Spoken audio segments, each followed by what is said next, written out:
नमस्कार साथियों, अभी हम पहुंचे हैं खाटू श्याम जी में, बाबा श्याम की नगरी में। और यहाँ पहुंचने की खास वजह है कि आप मेरे पीछे देखेंगे, ये झुग्गी झोंपड़ियों में रहने वाले, कचरा बीनने वाले, भिक्षा मांगने वाले बच्चे हैं, जिनको यहाँ की एक संस्था है जो लगभग 3 साल पहले शुरुआत हुई थी, आपनी श्याम पाठशाला के नाम से। जानने की कोशिश करेंगे कैसे मैनेज होते हैं, कुल कितने बच्चे हैं। और आप करोड़ों का दान करें, इससे अच्छा है आप एक बच्चे को शिक्षित करें, इनसे जुड़े, ताकि इन ये झुग्गी झोंपड़े में रहने वाले बच्चे हैं जो शिक्षा से वंचित हैं, इन तक भी शिक्षा पहुंचे। यहाँ के जो संस्थापक हैं, उन्हें बहुत बहुत बधाई कि उन्होंने ये शुरुआत की थी जो खाटू श्याम बाबा की नगरी में। आप समझ सकते हैं कितने भिक्षा मांगने वाले हैं उनके बच्चे हैं, कचरा बीनने वाले हैं उनके बच्चे हैं, छोटे छोटे मासूम मासूम से बच्चे हैं। मजबूरी है कि वो गरीब परिवार से बिलोंग करते हैं, वो एजुकेशन पूरा नहीं कर पाते हैं।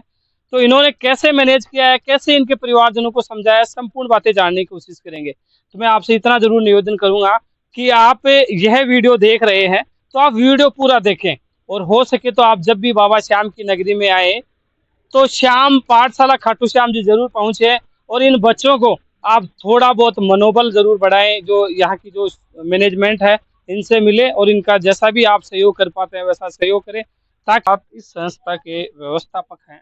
सर नमस्कार। नमस्कार सर। सर थोड़ा सा परिचय हो जाए। सर मेरा नाम पवन कुमार ओला है। मैं केरपुरा खाटू श्याम जी से बिलोंग करता हूँ। कैसे इच्छा हुई इन छोटे छोटे बच्चों को आप एजुकेशन देने का, आपने बीड़ा उठाया है, कैसे कब शुरुआत हुई थी, और ये कौन सी जगह है आपकी श्याम पाठशाला?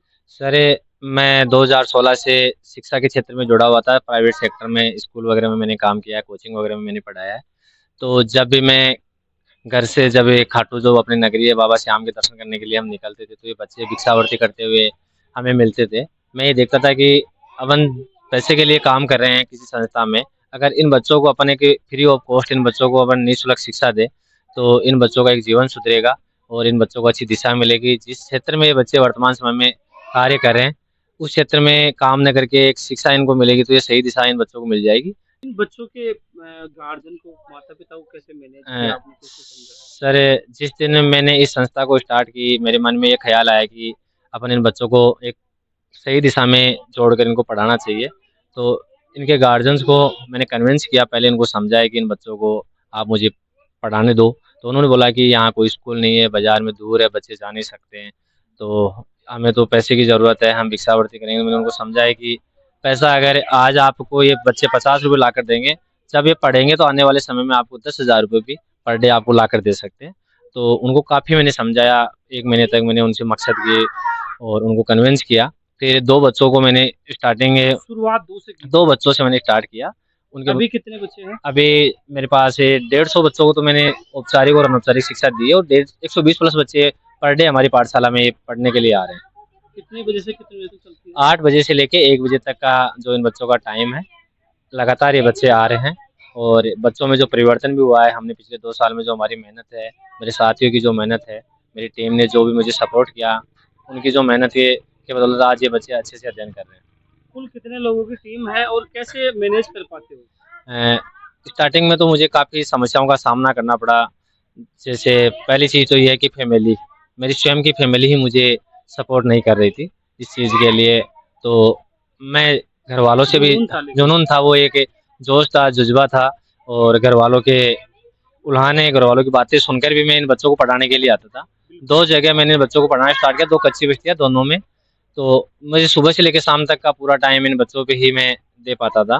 फिर मैंने एक ख्याल आया कि इन बच्चों को जैसे अपने स्कूल का जो टाइम होता है प्रॉपर, उस टाइम के अकॉर्डिंग बच्चों को पढ़ाए। तो इन बच्चों को जैसे एक पेड़ है, इस पेड़ का सहारा लेकर यहाँ मैंने पढ़ाना, पेड़ के नीचे पढ़ाना स्टार्ट किया 6 महीने तक। उस समय जो ये रोड है, इस रोड का भी काम चल रहा था, तो यहाँ मिट्टी, धूल और काफ़ी परेशानियाँ झेलनी पड़ती थी। इस पेड़ के सहारे रोड के किनारे पे पढ़ाना बच्चों को स्टार्ट करता था तब। फिर किसी श्याम प्रेमी ने मुझे जो एक तिरपाल दिया झुग्गी बनाने के लिए, एक झुग्गी बनाई, झुग्गी के नीचे इन बच्चों को बैठाकर पढ़ाने लगा। फिर जैसे जैसे कई श्याम प्रेमी जुड़े, जो अपने जो लोकल भाई लोग हैं, हाँ, हाँ, तो जैसे जैसे भाई लोग जुड़े, इन्होंने सपोर्ट किया, टिन शेड लगवाया, बच्चों के लिए बुक्स आई, और एक कपड़े, चप्पल, जूते, जो भी बच्चों की ज़रूरतें हैं, तो ये सब भामाशाहों के द्वारा हम उपलब्ध करवा पाते हैं। क्या ड्रीम है आगे, किस तरफ ले जाने का विचार? मेरा यही ड्रीम है कि एक तो पहली चीज तो सबसे बड़ी है कि जो खाटू की एक पवित्र नगरी है, श्याम नगरी, इसको एक भिक्षावृत्ति मुक्त करना मेरा एक लक्ष्य है कि आने वाले 5 साल में मैं लगभग 500 बच्चों को भिक्षावृत्ति से मुक्त करूं।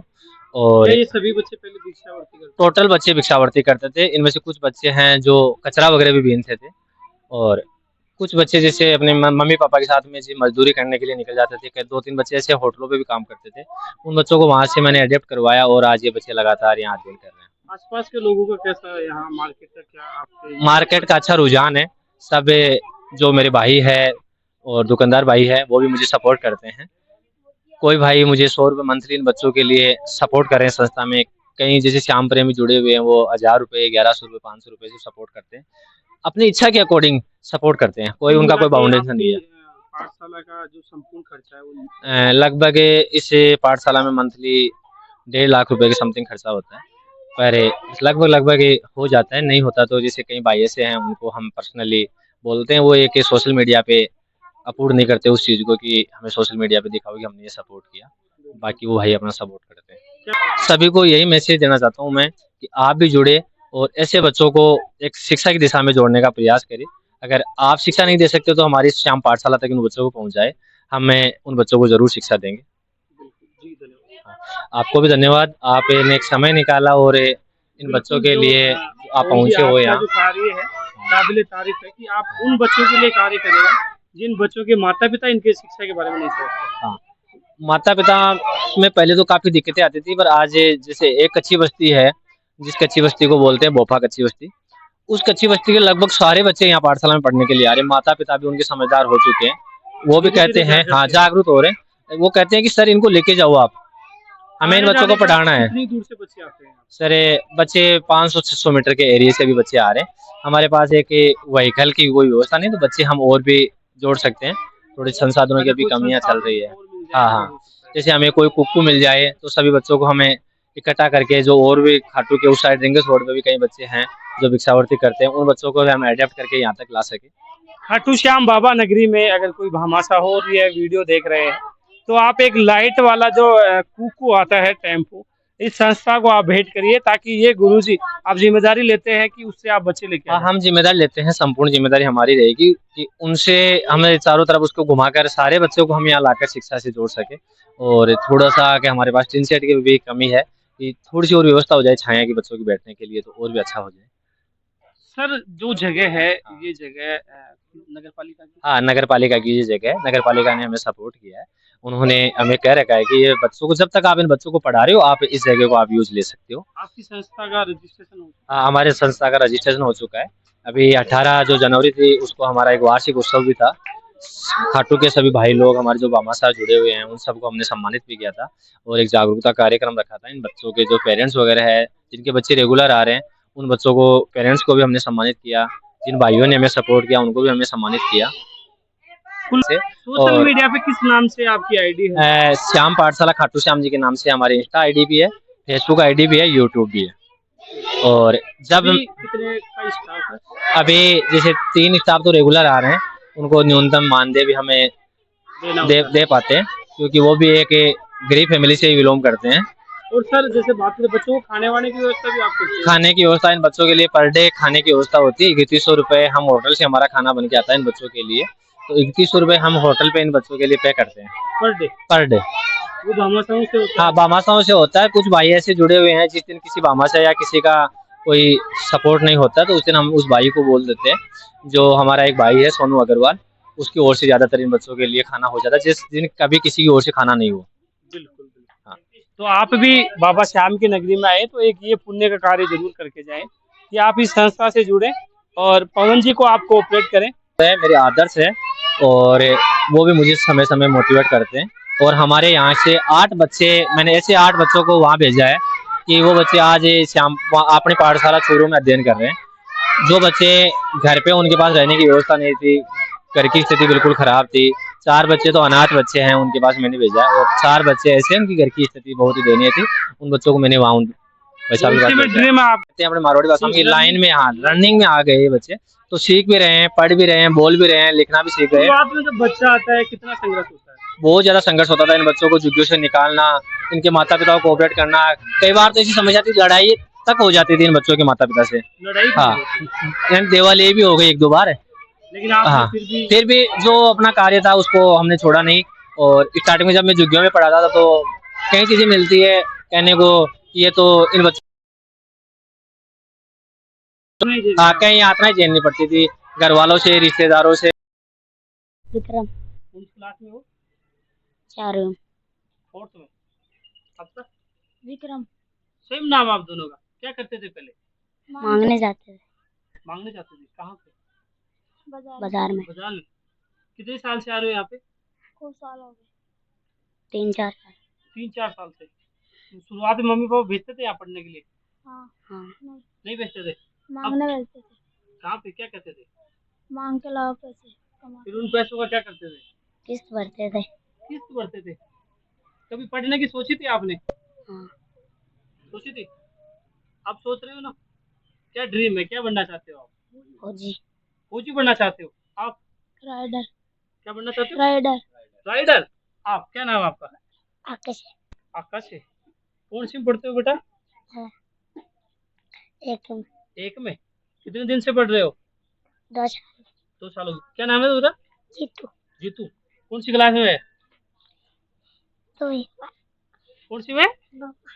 2 में। गुड़िया क्या नाम है आपका? निशा निशा।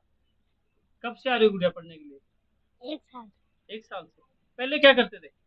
फिर कहाँ जाते थे? लोकेश। कौन सी क्लास में हो? चौथी में चौथी में हो। क्या करते थे पहले, कहाँ जाते थे? मांगने सभी लोग जाते थे। आप कितने दिन से पढ़ रहे हो यहाँ पे? 3-4 साल से 3-4 साल। 3 साल से पढ़ रहे हो। क्या पढ़ लेके क्या बनना है? फौजी फौजी। जानते हो फौजी कैसे बनते हैं? सर ने बताया नहीं अभी? काना खाना। कौन सी में हो?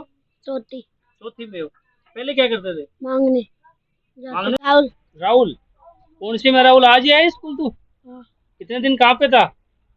घर पे घर पे। क्या करता था? बैठ हाँ? कहाँ पे जाता था? कहीं पे नहीं जाता था। पढ़ने क्यों नहीं आता है तू? हाँ? आने नहीं देते। क्या कहती है मम्मी, क्या कहती है बेटा? मारती है हमको। मारती है। क्यों? मत जाओ स्कूल। मत जाओ स्कूल। क्यों? नहीं पढ़ना है ऐसे कहते हैं? कहती है मांग के लाओ ऐसे कहती है मम्मी? बता दो। पढ़ना चाहता है क्या तू? बिल्कुल पढ़ना चाहता है। अब रोज आएगा तू? तेरे बड़े बड़े बाल थे, आज सर ने बनाई कटिंग? सर बच्चों की कटिंग बनाने के लिए आप खुद कटिंग बनाते हो, क्या सेटिंग? जैसे बच्चों की कटिंग बनाने के लिए एक तो हमारा भाई ओम प्रकाश जी सेन जो श्री मधुर बस्ती से है, वो हर महीने यहाँ आते हैं। जैसे आज ये बच्चा बाजार से इसको हमने अडेप्ट किया, ये भिक्षावृत्ति कर रहा था, वहाँ से हमने इसको पकड़ा और इसके बाल भी बड़े थे, घर वालों ने भी मैंने समझाया, झगड़ा भी हुआ था इसके घर वालों से। आज भी सुबह सुबह झगड़ा हुआ। ये 6 भाई बहन है, तो मैंने समझाया कि एक बच्चे का भी अगर अपन पेट नहीं पाल सकते, 6 बच्चों को जन्म देने की कहाँ जरूरत है। तो इसकी माँ ने मुझे सीधा यही जवाब दिया कि 6 नहीं, मुझे 11 बच्चों की जरूरत है, अभी तो 5 बच्चों को मैं और जन्म दूंगी। तो मैंने उनको समझाया, तो झगड़ा हुआ तो नहीं मान रहे थे वो लोग। फिर इस बच्चे को मैं लेके आया समझा कर, तो बोला कि इसके बच्चे के बाल बड़े हैं, तो मैंने बोला बाल तो मैं जाते ही कटिंग कर दूंगा। तो हम जैसे कोई नया बच्चा आता है उसकी हम आते ही कटिंग करते हैं पहले तो। और जैसे ओम प्रकाश जी आते हैं तो हर महीने इनकी कटिंग करके जाते हैं, बच्चियों की और बच्चों की दोनों की। उनके साथ एक लेडीज स्टाफ भी आती है, वो भी इन बच्चों की कटिंग करके जाते हैं। नमस्ते। क्या नाम है? शारदा वर्मा। कितने दिन से आ रहे हो यहाँ? 1 साल हो गए सर। 1 साल हो गए। नए बच्चे भी आते हैं, पुराने वाले बच्चे भी हैं, कैसे मैनेज कर पाते हो? इन बच्चों के अनुसार इनको मैनेज करना पड़ता है। कोई बच्चे शैतानी भी करता है, कोई बच्चा पढ़ने में होशियार भी है, वैसे थोड़ा मैनेज तो करना पड़ता है। इससे पहले आपने कहीं पे पढ़ा है या यहीं पे पढ़ा? मैंने डायरेक्ट बीएड की है, बीएड में मैंने वहाँ पर लेसन दिए और डायरेक्ट यहाँ पर आई हूँ। बच्चे पढ़ने के लिए आते हैं, वो यहाँ से जाने के बाद भिक्षा मांगते हैं, कभी ऐसा हुआ? नहीं सर, यहाँ जो बच्चा आ रहा है रेगुलर है पिछले 2 साल से, वो बच्चा अभी भिक्षावृत्ति से दूर है, बिल्कुल भी भिक्षावृत्ति करने के लिए नहीं जा रहा।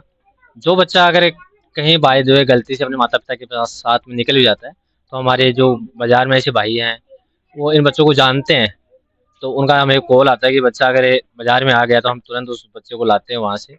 और ये मानो कि 99% कोई बच्चा सुधार हुआ है? सुधार हुआ है, बहुत ज़्यादा सुधार हुआ है इनको पढ़ने में। अपने राजस्थान में भी ऐसे कई मंदिर देखिए, जैसे सालासर है, अपने सेठ सांवरिया है, वहाँ भिक्षावृत्ति नाक के बराबर है। एक खाटू श्याम जी ऐसा क्षेत्र था कि भिक्षावृत्ति एक चरम सीमा पे थी। कोई भी श्याम प्रेमी आता है, भीख मांगने वाले उनके छीना झपटी करते हैं, ऐसी नौबत भी आ जाती है कि लड़ाई तक होती है। तो मैं ये चाहता हूँ कि हमारा एक मोटिव है कि भिक्षा नहीं शिक्षा चाहिए, कि हमें भिक्षा नहीं चाहिए, हमें शिक्षा चाहिए। श्याम प्रेमियों से भी आप छोटा सा निवेदन हाँ करेंगे कि आप भिक्षा ना देके आप इस संस्था में कुछ डोनेशन दें हाँ। ताकि ये बच्चों का भविष्य है वो सुधर जाए। तो सबसे बड़ी चीज़ है कि हमें इन बच्चों को भिक्षा ना देकर इनको शिक्षा के लिए प्रेरित करें, कि सबसे बड़ा दान वही होता है कि अगर अपन 10 रुपए दे के जाएँगे तो वो तो उसका लालच होगा, तो वो तो नेक्स्ट दिन में वही मिलेगा। और अगर उसको शिक्षा देकर जाएँगे, समझा कर जाएँगे, तो सबसे बड़ा दान वही है कि बच्चों आपको। में कुछ कुरीतियाँ भी है जैसे हाँ, कुछ बच्चे ऐसे हैं जैसे सिंगिंग, जैसे ऐसे इनमें हॉबियाँ है कि कई बच्चे जैसे गाना गाते हैं, भजन करते हैं, डांस करते हैं, वो चीज़ें भी है।